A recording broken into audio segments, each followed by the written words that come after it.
Welcome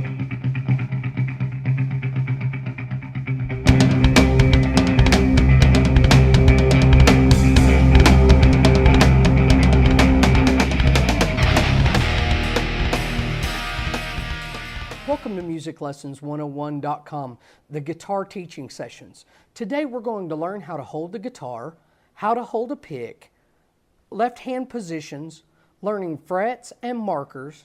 We're going to also tune with me. We're going to learn that tuning keys are sensitive. We're going to learn to tune by ear. We're tuning with a tuner and the different types of tuner. We are also working with drop D tuning, which means we're working with the tuner and by ear. So here we go. We're going to learn how to hold the guitar. What we're going to do today in holding the guitar is we're going to hold the guitar more in a classical position, which is what position I'm in right now. And how do you get to that position is you set out on the edge of the chair and you want to make sure that you're in an upright posture. You never want to be slumping. You never want to be slouching back against the back of a chair. You want to make sure that your legs are in a V. And in that V, you set the guitar body down in that V so the neck literally raises up towards your face so you can see each one of the frets. Now these metal bars are frets, okay? So we want to make sure that we know that the metal bars are frets, and we're going to work with some of that. But make sure that you hold the guitar in this position. The reason why I like the position of the classical positioning is because if you hold the guitar over on the right knee, so say we picked this guitar up and we moved it over to our right knee, look what this does to us. Now, it does give us a view of the neck that's pretty close up, but it does not allow our elbow to go in any further. And we will need our elbow to go in further towards the guitar to get some of the positionings that we're going to get to a little later on. Now, one thing that you've got to make sure that you do in this V sitting with the guitar sitting down like this right here is you've got to make sure that you get it in a comfortable position where it's not falling off of your lap, not coming back towards your body. Well, you want it in towards your body, but not slouched in like this where you can see the neck. A lot of beginners have that problem. You want to make sure that it's up, okay? So now what we're going to do is we're going to move a little further ahead. We're going to learn how to hold a pick, okay? Now, some people hold picks differently. The way that I hold a pick is very easy because it concerns your first finger. Your first finger pointing in towards the guitar instead of like this and having to do down like this and then having to ball up your fist like this. It's a very open style, so it's open for picking either way. Now, what I want to give you now is I want you to make sure that if you have an electric guitar, it's okay. We're just using the acoustic for hearing purposes. A lot of the things that I teach on the acoustic, but I teach them for electric guitar. So there's no variance. The difference is one of them plugs into the amp. The other one is a very open-aired instrument and can plug into the amp. So what we want to make sure and do now, let's get back to the picking. We want to make sure that finger is pointing in. Now notice where this is at, okay? Notice where that's at. You don't want your elbow stuck way over the guitar like this. You want your forearm up on this region of the guitar. So when we do that, what it does is it allows that finger, look at that one finger, pointing right back down in towards the guitar. Now when we hold a pick, we want to hold the pick literally on the side of the finger, not flat like this, but on the side of the finger. Then we allow our thumb to come over and grab it like that. See how I'm doing that? See that? Notice that. Okay, now notice what happens when I put my forearm on the guitar and I come back in. I'm perfect to hit the strings. Now what we're going to do is we're going to talk about the left hand position. Okay, and the left hand position is very important on the neck of the guitar. We want to make sure that our left hand is, or actually our left thumb is on the back of the middle of the neck. Now, I'm going to roll my guitar over and I'm going to show you some things about this, okay?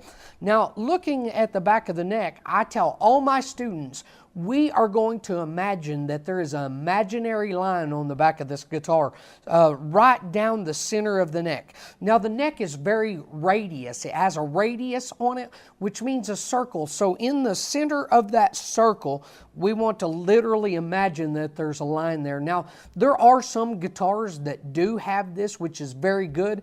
The reason why they make that is because that is where our thumb is going to be positioned. So right now, instead of, I'm going to show you some don'ts, okay? Do not relax your thumb across there and have it sticking up above the neck. Look how I've got that right now. Notice that. Do not do that, okay? That is a no-no. So what we're going to do is we're literally going to place the thumb, the tip of the thumb, in the middle of that neck, and that thumb can move all up and down that neck. Notice how I'm doing that.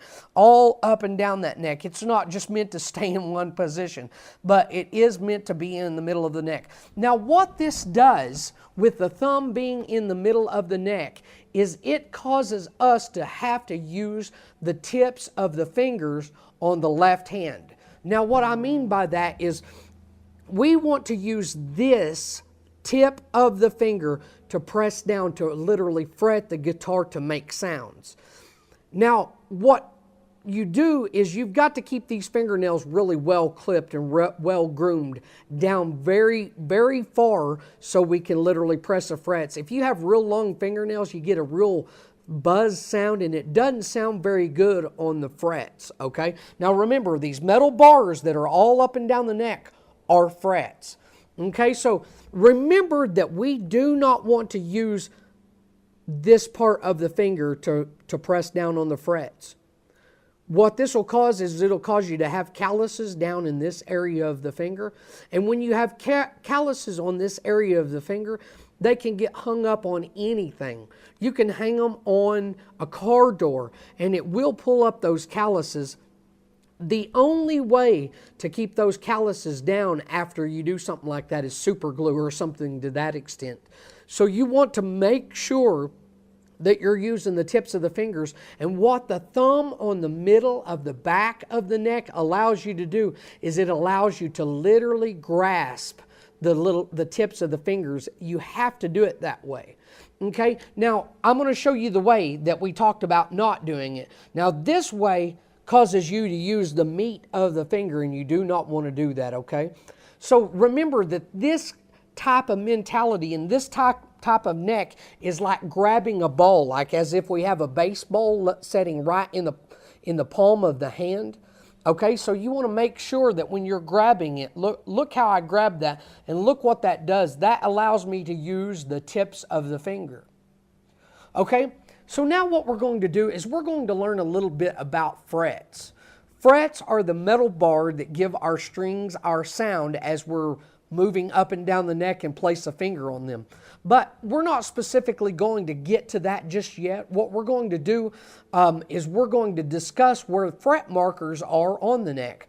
You know, instead of having to go 1, 2, 3, 4, 5, 6, 7, 8, 9, 10, 11, 12 and trying to find the fret, we're going to use markers. Now, if you look on the side of my guitar on the top of the neck, I have markers on 3, 5, 7, 9, and then a double dot on 12.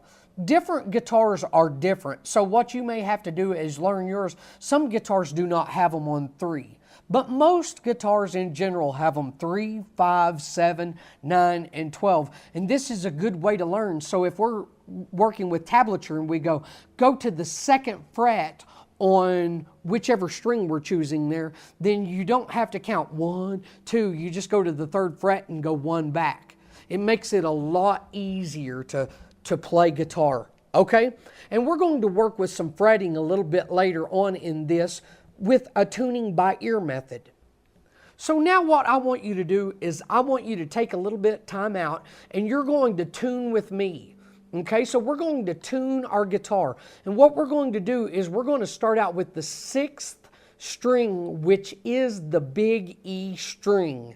Okay, and what I want you to do is I want you to tune with me. Now, a little bit later on in the lesson, we're going to get to working with a tuner to understand how you use your tuner at home.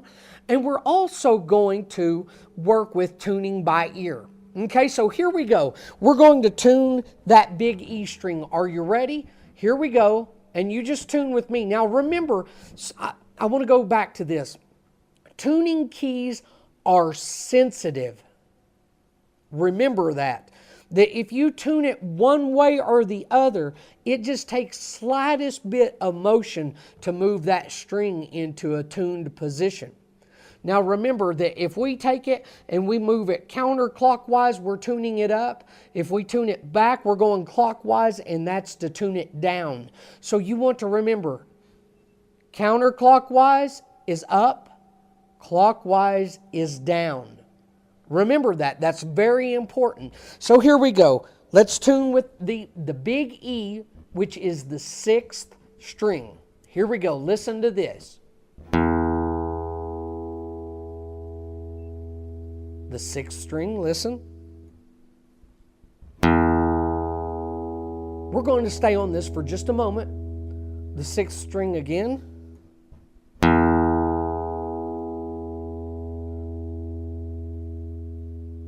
Are you understanding the tuning key? Very sensitive. That's the 6th string still. Again. Now let's move on to the A, which is the 5th string. Are you ready? Here is the A.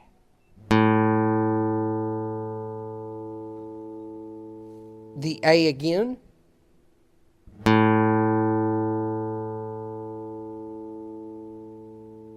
A again. And one more time for the A. Okay, now what we're going to go to is the 4th string, which is the D string. The D string is the 4th string. Okay. Again. Now I'm going through these a little bit slow so you'll understand and so you'll hear and so you can mess with the tuning. Feel free to rewind at any time. Here it is, the D string again. Hear that sound? What happens as you get older and playing the guitar, you start hearing these tunes where you can almost tune it by ear and be very close. The D one more time. Okay, now what we're going to do is we're going to go to the G, which is the 3rd string. Here we go, the G. Here we go, G again.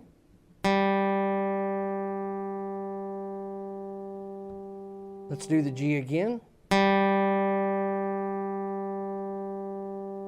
One more time. Okay, now we're going to move to the B, which is the 2nd string.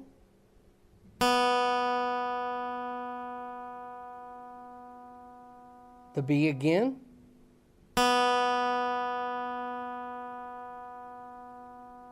Let's work with the B again. One more time. And then, of course, the little E string, which is the 1st string.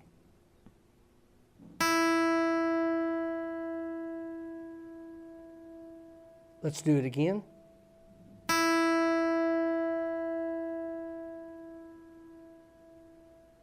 One more time.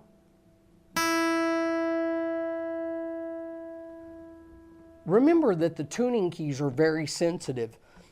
If you move the tuning keys too hard and too harsh, you can break a string, and watch out for the eyes. I've known guys that have been hit real close to the eye and been hurt very bad.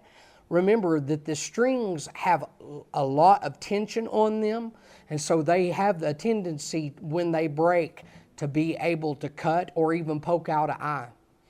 Now what I want to do is I want to work with tuning by ear. Say you don't have a tuner with you. You're needing to tune and you're needing to do it quickly. So what we're going to do is we're going to imagine that we have not hit the tuning keys. What you want to make sure you're doing is when you're carrying the guitar, the tuning keys are well taken care of and not where you can turn them. You don't have kids twisting them all the time.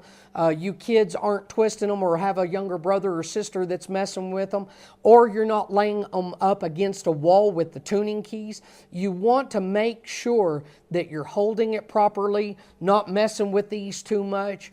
Get it in tune, leave it in tune, and then what you can do as you go, we're going to learn the 5th fret tuning method. Now there's only one string that does not work on the 5th fret, and that is the G string, okay? So here we go. If we were to go to the 5th fret on the big E string or the 6th string and press it down and play it, the A string should be identical to it in sound. If it's not, you can rotate the key, the tuning key of the A string to match it. But you want to make sure that you're rolling that A tuning key, not the big E string, because we're imagining that we already have the big E string in pretty decent shape. Or if you're tuning with a bass player or a keyboard player and then they don't have time to tune you, well then you can tune the big E string and then go on to the next string. But remember, the 5th fret, listen to it again.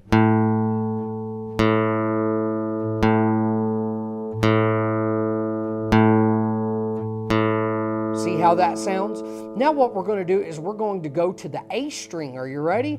Here we go, and we go to the 5th fret of the A string once we've got it tuned, and we harmonize it with the D string.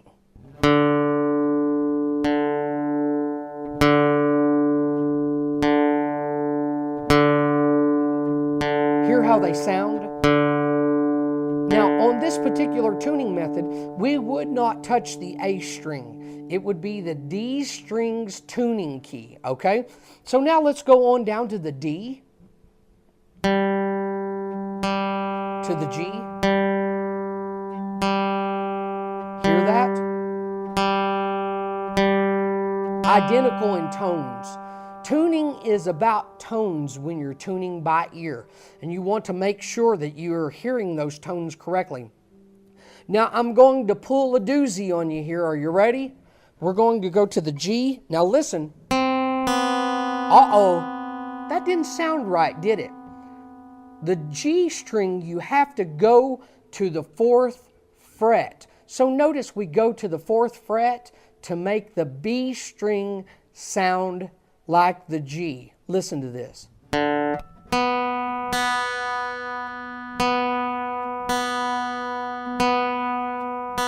Notice that, how they sound identical. Now, if that B string's not, then you've got to tune it. Remember, we talked about our clockwise and our counterclockwise earlier.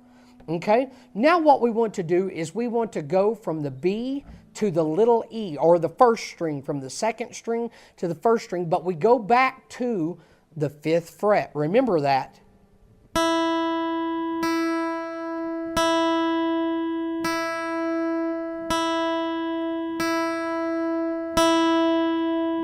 Notice how they sound the same. That's good, but if they don't, now we're tuning the little E string. Notice the top string that we are holding is not the string we're tuning. Just remember that. This is tuning by ear. Now what we're going to do is we're going to turn to my board over here, and we're going to work with tuning with a tuner. Now we do not specifically have a tuner that we're going to stick it on and show you. I'm going to show you a false tuner or a little tuner so you'll understand some things about your tuner that you might not have understood before.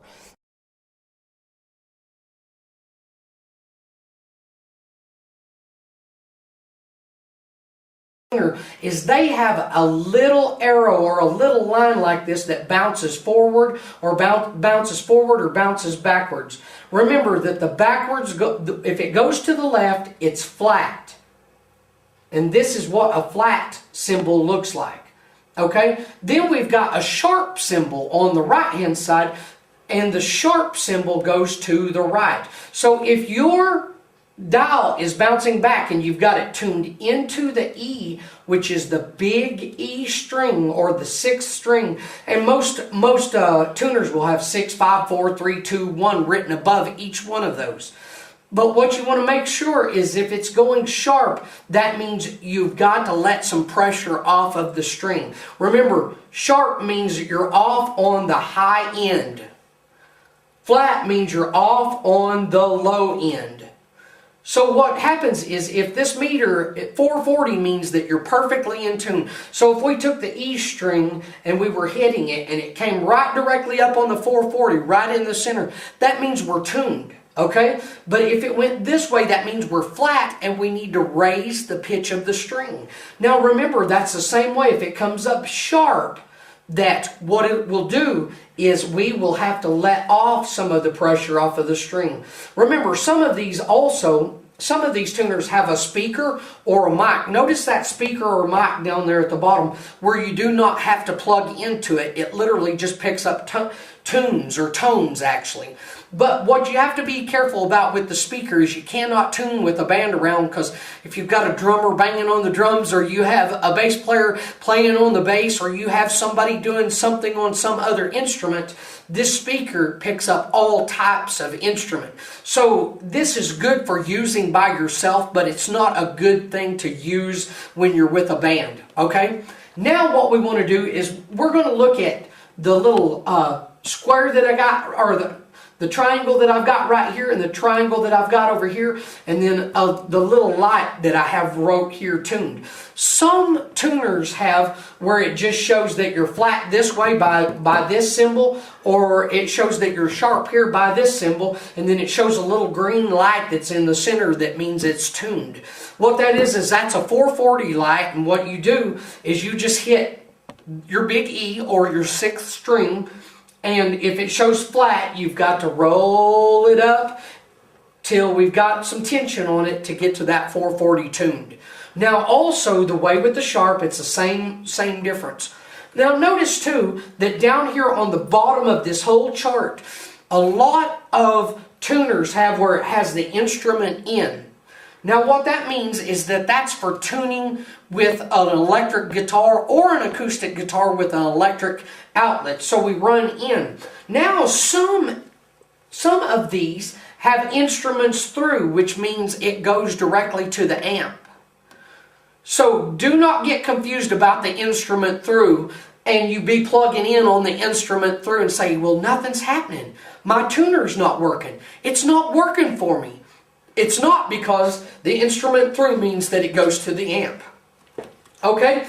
So there you have just a rough overview of tuners. Now some tuners that we have may have 3 arrows on one side and 3 arrows on another side. What that 3 arrows on one side and 3 arrows mean on the other side is it means that if we have 3 on this side, it means we need to go sharp. If it has 3 on this side, we need to go to a little bit flat. We need to tone down. So if it's got 3 and 3, that means that it's tuned.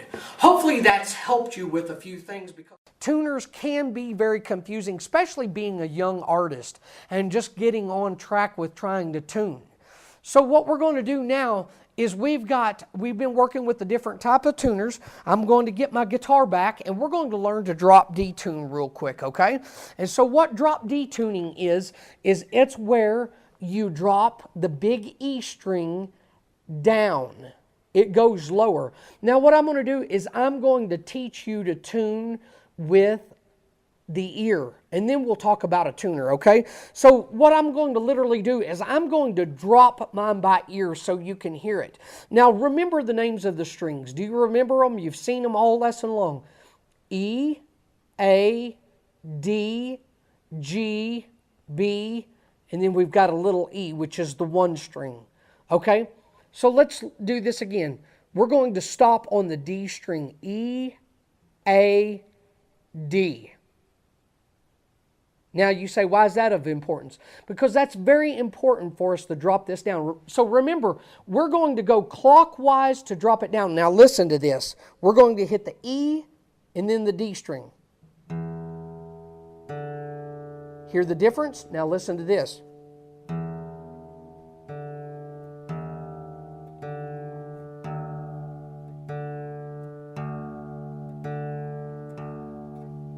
Now what happened to the big E string is you heard it go into the register of the D, but in a lower octave. And we will talk about octaves a little later on in some of our video lessons. But did you notice how they have the same tones? Now how you do this on an electric tuner is you put it on the D. Remember I was showing you how you slid the D over to on the slider to get it to tune to 440, and you tune the big string to a D. It's very simple. It's just tuning the big E string to the D on the tuner. So until the next video, thank you for allowing us to help you become the musician and guitarist you desire to be.